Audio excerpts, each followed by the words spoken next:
well, I'm not going to tell you all about Scotland in half an hour, obviously, and you're here for some time and you're going to learn an awful lot more about Scotland just by living here. But I'm going to run through some of the basic information that might help make your stay here more interesting and understand a little more about Scotland while you're here. And I'll try and cover all the bases, both in terms of geography and history, and also a little bit about politics. You've arrived at a very interesting political junction in Scottish history. Over the next 11 days, we are in the final run-up to a referendum on political independence. So I'll say a little bit about that at the end as well. So, what country have you come to? Where are you? Well, that's where you are. Scotland is the northernmost 1/3 of the land mass of Great Britain. The orange bit on that map, plus about 800 islands off its west coast and up to its north, only about 80 or 90 of which are actually inhabited, but which are all very beautiful. I recommend, if you do get a chance to go up to the Highlands, to make your way as far west as you can to see some of them. The beige bit on that map is the rest of the United Kingdom, England and Wales to the south, and Northern Ireland across the North Channel. Let's start from the ground up with the geology. That's what a geological map of Scotland looks like. Scotland is, in geological terms, the worn down remnant of a raised landmass, of a mountain range in fact, which originally extended down into what is now the Appalachians in the west of the United States and up into what is now Scandinavia. This is before the Atlantic opened up and the North Sea opened up, separate them all. Worn down by glacial action. These are glacial landscapes, basically fjords on the west coast, long penetrations by the sea into that landmass. That landmass is composed of some of the oldest rocks in the world. If you're interested in geology, you've come to the right place. The pink stuff up in the far northwest in the Outer Hebrides and right up in the north there, it's called Lewisian gneiss, and that's some of the oldest surface rocks you'll find anywhere in the world. So geologically very, very ancient. The two black lines that I've drawn across that map are two great fault lines, geological fault lines. The Highland Boundary Fault, that one there to the north, and the Southern Uplands Fault to the south. To the north of the Highland Boundary Fault, you have the Highlands. And you see that's a very, very large part of Scotland, half of the total, technically speaking, is the Highlands. To the south of the Southern Uplands Boundary Fault, you have the Southern Uplands. Hills, not quite as high as the Highlands, running down to the border with England. And in between, you have the lowlands. That is lowland Scotland. If I move on to a more kind of topographical map, you can see the lowlands are the lower lying, gentler country lying between the Southern Uplands to the south and the Highlands to the north. That matters because the lowlands are where most Scots live. If we move on to a population map, population density map, you will see there that most Scots are living between those two geological fault lines in the lowlands. Predominantly in Glasgow, the very big red blotch to the west there, Glasgow and its surrounding towns, the Glasgow conurbation, west central conurbation, population of about 1 million people, and to the east, Edinburgh, where you are now, on the Firth of Forth, that red blotch to the east, and in the land in between them. That's what you will hear referred to as the central belt of Scotland, Glasgow, Edinburgh, and the land in between, which has the highest density population in Scotland. But the rich farmland up the rest of the lowlands and round the northeast corner, that's Dundee on the Firth of Tay there, and that's Aberdeen right up in the northeast, very rich oil city. I'll say a bit about that later on. That's where the rest of Scotland lives, as it were. The Highlands and the Southern Uplands, relatively unpopulated compared to the rest of Scotland. That tells you something already about one of the things we have in Scotland. As I started off by saying it was the northernmost third of the land mass of Great Britain. It only has about a tenth of the population of the whole of Great Britain. A population of about 5.3, 5.4 million people. Total population of Britain about 60 million. at the moment. So Scotland's population, about the same, similar kind of order of magnitude as that of Ireland or Denmark, Norway, comparable northwest European countries. The other geographical thing, I suppose, I have to mention is the climate, which of course everyone complains about. If you don't know anything else about Scotland before you arrived here, you're probably expecting bad weather. All I can say about that is that it's not as bad as it could be. We are here at 56 degrees of latitude, 56 degrees north of the equator. If you go straight across the Atlantic on 56 degrees north, then you come to Labrador, right, in northeastern Canada. That's what Labrador looks like. I mean, there are parts of Scotland that look a bit like this, I won't deny it, but you really are up in a kind of Arctic-style climate. Why doesn't Scotland look more like that? Why doesn't all of Scotland look like that? Well, that's largely due to our presence on the northern half of an island in the Atlantic. And in the Atlantic, the prevailing current draws warm water across from the Caribbean, across in a northeasterly direction towards us. And we also have westerly prevailing winds blowing across those relatively warm waters. And as they cross those waters, the winds warm up. So the air that reaches us in those winds is relatively mild. So although we don't have very warm summers, being as far north as we are, we also don't have very cold winters. We don't have long periods of, generally speaking, very long periods of lying snow, for example. It probably will snow, usually snows at some point in the winter, but you don't have the build-up of snow that you might expect for a country as far north as we are. Of course, the downside of all that wind blowing across that lovely warm water is that as it blows across the Atlantic, it picks up lots of moisture. So it does rain a lot, okay? The wind picks up the moisture, hits Scotland, and then the water arrives as rain. The good side about that, again, being in Edinburgh, it's not as bad as it could be. You could be in Glasgow, which being across on the west side of the country gets much more rain than we do. We're relatively sheltered here on the east coast. So Edinburgh's actually got quite a nice climate, all things considered. I suppose the thing that we do have in common with Labrador, that all that stuff doesn't make any difference to, is daylight. Being so far north, as you will discover this semester, by the time you get to the end of the semester, it's going to be quite dark. Okay, the sun's going to be getting up. By the end of December, the sun's going to be getting above the horizon about 8:30, 9 o'clock in the morning, and then setting 3:30 or 4 o'clock in the afternoon. So you're not going to have a lot of daylight. And of course, if it's also cloudy and wet and rainy, it's going to feel even darker than that. Okay, it's going to, where is the sun? You're going to be asking yourself. The upside of that, for those of you who are going to be staying here for the whole year, is that by the time you get into May and June, we have glorious long evenings. Still light in the sky, 11 o'clock, 11:30 at night, getting light again, 3:30 or 4 o'clock in the morning. So that's some compensation, although it might not feel like that in December, admittedly. Okay, enough of geography. What about history?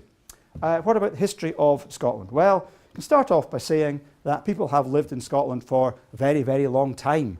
It was settled, it seems, almost immediately after the ice retreated, after the last ice age. The people who have left us fairly solid reminders of their existence were living in places like this about 3,500 years before Christ. Okay, so that's well back, 3,500 years BCE, so well back before the pyramids were built in Egypt, before the first dynasty in Egypt. This is Nap of Howard in Orkney, the Orkney Islands right up in the very north, off the north coast of Scotland, full of this kind of stuff. Here's Skara Brae, another very celebrated Stone Age settlement. You'll notice the very neat little storage units they built for themselves there, among other things. We think these people later migrated to Scandinavia, where history knows them as the IKEA tribe. Glad you liked that. That's the only joke you're going to get this afternoon. Okay, very, very proud of that one. Anyway, that's first settlement. Written history, the first written accounts of Scotland we have really from the Romans, who did get this far, but didn't really make any attempt to properly settle Scotland. They built a wall across the middle of it between the Firth of Clyde and the Firth of Forth across the central belt, but that wasn't occupied for very long. Most of the time during the Roman occupation of Britain, the frontier was further south in what is now England. Hadrian's Wall, which runs across the north of England. It's not as far as north as this. If we then fast forward to the Middle Ages, what we find is Scotland. Scotland appears in history in the Middle Ages as a medieval kingdom, much the same as any other small medieval kingdom, ruled by the usual gang of thugs on horseback with their swords, with a king trying to assert his authority over them. We also discover a country speaking at least 2 languages. One of those languages is Gaelic. And Gaelic is a Celtic language, very, very similar to Irish. It's actually a language that came to this part of the world from Ireland and then developed its own kind of forms. That's a poem in modern Gaelic. Gaelic is one of the official languages of Scotland, and you will see signage around Edinburgh and around the university telling you what things are in Gaelic alongside English.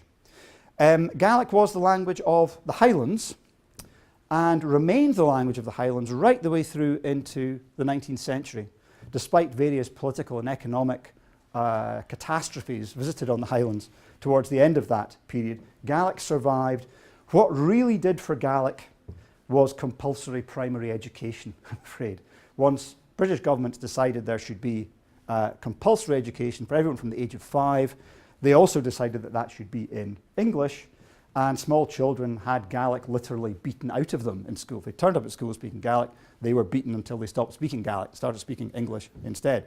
This meant that it's really only in the beginning of the late 19th century, beginning of the 20th century, that Gaelic speaking in the Highlands the statistics just fall off a cliff. It just retreats very, very rapidly. Until now, that gives you some idea of where Gaelic is still spoken. If you want to hear Gaelic being spoken, you really have to get up into the Outer Hebrides. This is Lewis and the Uist and Barra here. And also this is the island of Skye, where there's also still quite a lot of native Gaelic speakers. You go to these places, go to Skye, go to Lewis, you'll hear people speaking Gaelic as their native language, as their everyday language. Elsewhere in Scotland, there are lots of Gaelic speakers, but there are people who have learnt the language. Or, of course, people who've left the Outer Hebrides to come and work elsewhere. So that's Gaelic, one of the languages of medieval Scotland. The other language of medieval Scotland is what you might call English, or you might call Scots. And nowadays we think of this as a language distinct from English. But back in the Middle Ages, people just called this English as opposed to Gaelic. It has been revived, especially as a literary language in the 20th century, but of course it's also the language that Robert Burns, for example, was writing poetry in the 18th century. You could call this a dialect of English, but it's at the point where a dialect turns into a separate language. Certain parts of Scotland, if you go up into the northeast, into Aberdeenshire, for example, you will hear people speaking a variety of Scots, which is damn near incomprehensible to anyone from anywhere else. Okay, so there's a whole variety of different dialects across Scotland, ranging from the ordinary urban speech of the cities up into these dialects in the rural areas, which really have a claim to be a sort of a separate language. But Scots has never formed an official language. It's never been used for government documents or for teaching or for newspapers or anything like that. So it has remained kind of dialectical in its status. But that's what it looks like. Yes, so Middle Ages, a Catholic kingdom with its own king, which decisively maintained its independence under pressure from the English king, from Edward I, at the time of William Wallace, who I'm sure you've all heard of, and perhaps more importantly, Robert Bruce, who became the king during those wars. So Scotland maintained its own sovereignty. Then if I just quickly go through centuries and centuries of history, in the 16th century we had a Reformation, became a Protestant country. In the 17th century, we spent a lot of time fighting each other pointlessly about religion. And then in the 18th century, we got a bit bored of that. So we decided we'd go abroad and fight other people and steal all their stuff and become an imperial trading nation. So pretty much par for the course for any Northern European country. What makes Scotland a bit different is our relationship with England. In 1603, Elizabeth Tudor, the English Queen, died without having any children, and the crown of England passed to a man who was already King of Scotland. He was already James VI of Scotland, but he was not necessarily the next in line, but he was the next Protestant in line, which is what the English were worried about. And so he became James I of England as well. That was the union of the crowns, the regnal union. That still left Scotland a separate sovereign state. It happened to share its king with another sovereign state, England, but it hadn't been unified. James was quite keen to unify his two kingdoms, but that didn't really happen in his reign or for a century afterwards.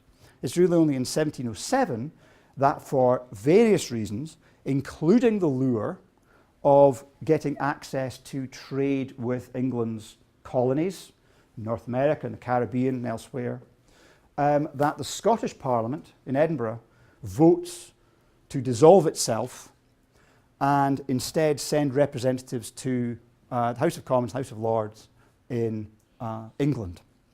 So that's the union of the parliaments. 1707 is the moment when Scotland ceases to exist as a sovereign state. It still existed as a quite distinct society in many ways. In terms of the Treaty of Union, preserved the autonomy of the Scottish Church.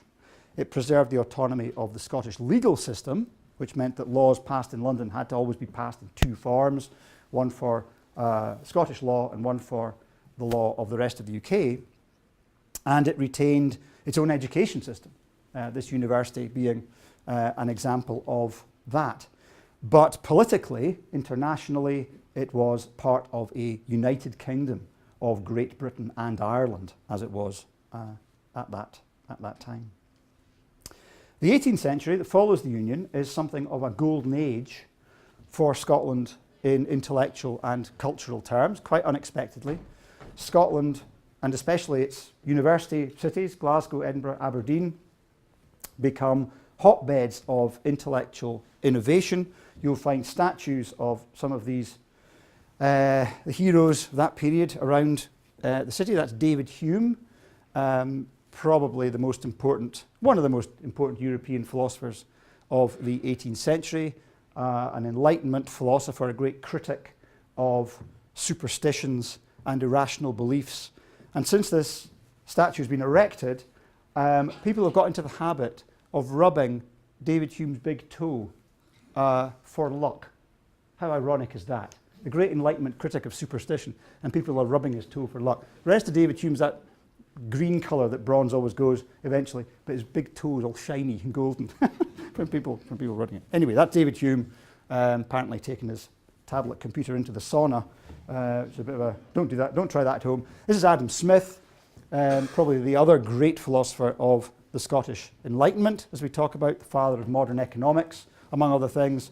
And as you can see, we think so highly of Adam Smith, we've allowed him to keep his clothes on in his statue, just down the road from his great friend David Hume. The Scottish Enlightenment was the intellectual expression of a more general movement of quite rapid modernisation in Scottish society in the 18th century. That comes to a sort of climax at the very end of the century, beginning of the 19th century, when Scotland begins to industrialise. Meant to point out to you in that geological map, the blue coloured rocks on the map in lowland Scotland, carboniferous rocks, coal-bearing rocks. The lowlands of Scotland were very rich in coal. And of course what this meant was the expansion of steel making, once coal started to be used for making iron, and all the industrial processes that sprang from that. Industrialisation in Scotland actually started earlier with a cotton industry based on the trade across the Atlantic with cotton from North America. But it really took off with the use of coal for smelting iron Here's a picture from the beginning of the 19th century. A group of ladies in the foreground there who seem to have wandered in from a Jane Austen novel. But in the background, great plumes of smoke rising from the Carron Ironworks. This was one of the greatest ironworks in Britain at the time, near Falkirk. That's the Ochil Hills in the background there. Lowland Scotland was at the forefront of the Industrial Revolution in Britain. It industrialised to a much greater extent and at least as fast, if not faster, than any other part of Britain. Of course, that meant faster and earlier than anywhere else in Europe. That came at a cost, of course, in terms of the terrible living conditions and working conditions of the new industrial poor in its towns and cities. The same modernisation, the same advent modern capitalist forms of economic organisation had a similarly devastating effect, more devastating effect in the Highlands, where centuries-old modes of subsistence agriculture, the way of living that supported the clans, the traditional type of society, was swept away to be replaced by commercial sheep farming, people investing money in stock on the land that could return a profit. There wasn't really room in that new political economic order for most of the Highlanders, and so they were often quite brutally cleared off the land in an episode known as the Highland Clearances, which went on intermittently throughout the first half of the 19th century. All of this, as I say, happening very fast, faster than in most other countries, and in a quite traumatic kind of way. A new Scotland emerges from all this. And of course, alongside that new Scotland emerges nostalgia for the old Scotland. Okay?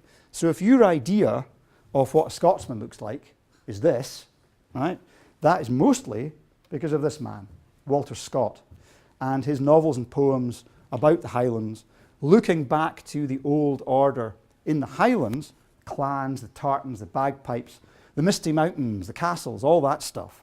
That popular image of Scotland is really invented, or certainly popularised by Scott's work. And of course, he's writing this at just the point where the experience of most Scots couldn't be more different from all that, when all that had been lost and a new modern industrialised Scotland was emerging. But it was a Scotland which still tended to think of itself in terms of the old culture, the old ways, the old traditions that Scots celebrated and mourned.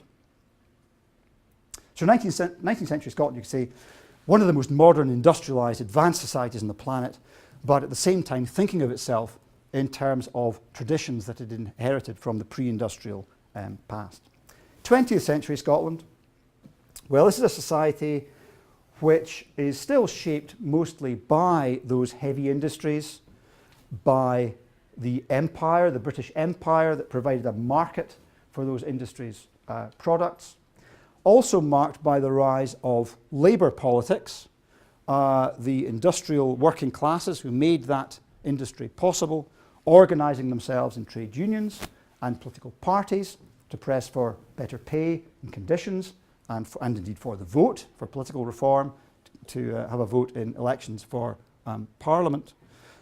This history is at times quite traumatic itself. That is George Square in the centre of Glasgow. Get the train to Glasgow, come out of Queen Street Station and into George Square. That's George Square in 1919, and that is a red flag there, and that is a tank. The British government was very worried in 1919 that Glasgow was on the point of revolution, that what had happened in Russia in 1917, what was happening at the time in Germany after the First World War, was about to happen again in Glasgow. Lenin thought that the British Revolution would break out in Glasgow. Well, it didn't really. That didn't really come to anything.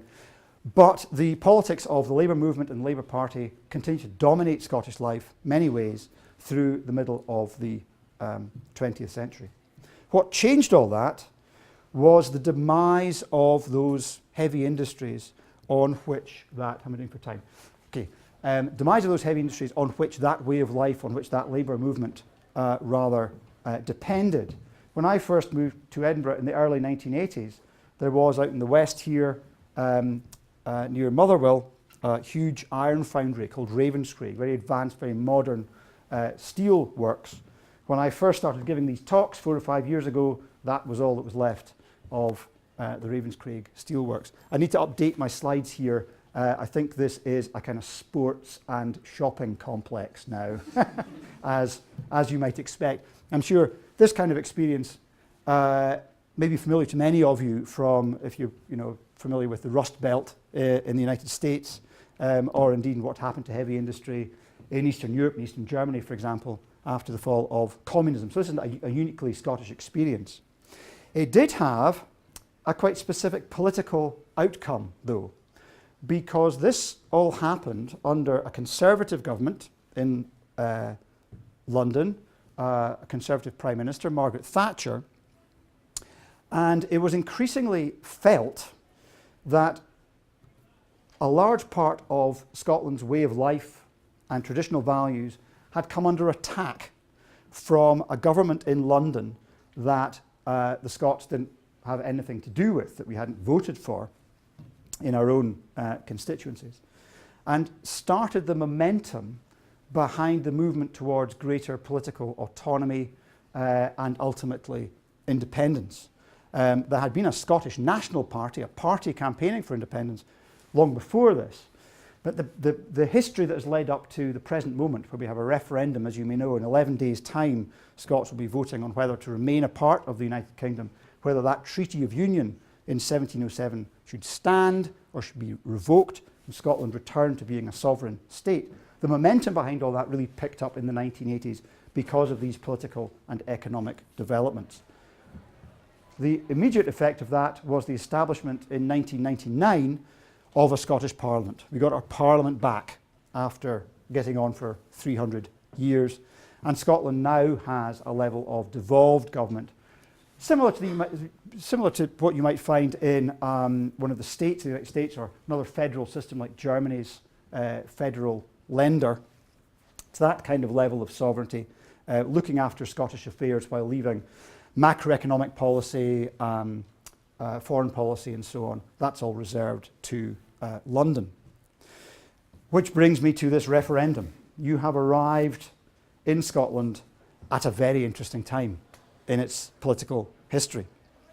There has been a debate going on, very lively, very interesting, sometimes very bad-tempered, but always very interesting debate about whether Scotland should carry on with more or less the present situation of a devolved parliament, perhaps with more powers within the United Kingdom, or whether it should become what it was before 1707, a sovereign state, sovereign nation state, member of the United Nations, European Union, and all the rest of it. You won't be able to avoid this debate over the next 11 days, since it's all kind of coming to the boil. I'll maybe just briefly say a few things about it. First of all, you should know, as people arriving in Scotland perhaps for the first time, that the campaign for Scottish independence is not an ethnic nationalism. This is not an exclusive nationalism based on race. It is not anti-English. It is a campaign against a particular type of state, the remains of the old British imperial nation state. I have lots of English friends who've lived in Scotland for years who will be voting for independence in 11 days' time, for example. The SNP, the Scottish National Party, which has been behind the push for independence, is the only nationalist, quasi-nationalist party in Europe I can think of which wants more immigrants to come to Scotland. Okay, that's part of Scotland has an ageing population. We need more young people to come and live in Scotland in order to work hard and pay their taxes to pay for the pensions of all us old Scots as we reach retirement age.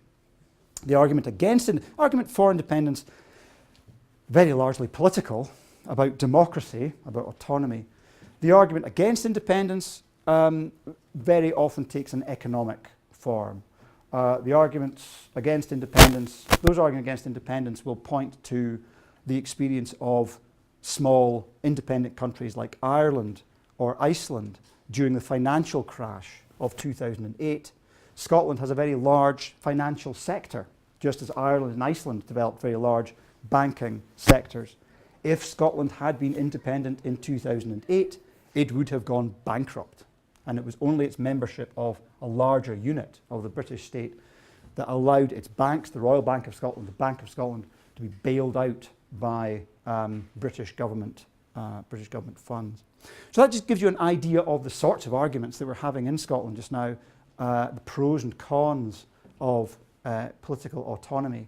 As I say, you've arrived here at a very interesting point. You've got off the plane in the United Kingdom. It's very possible that you might leave an entirely different country altogether by the end of your studies here.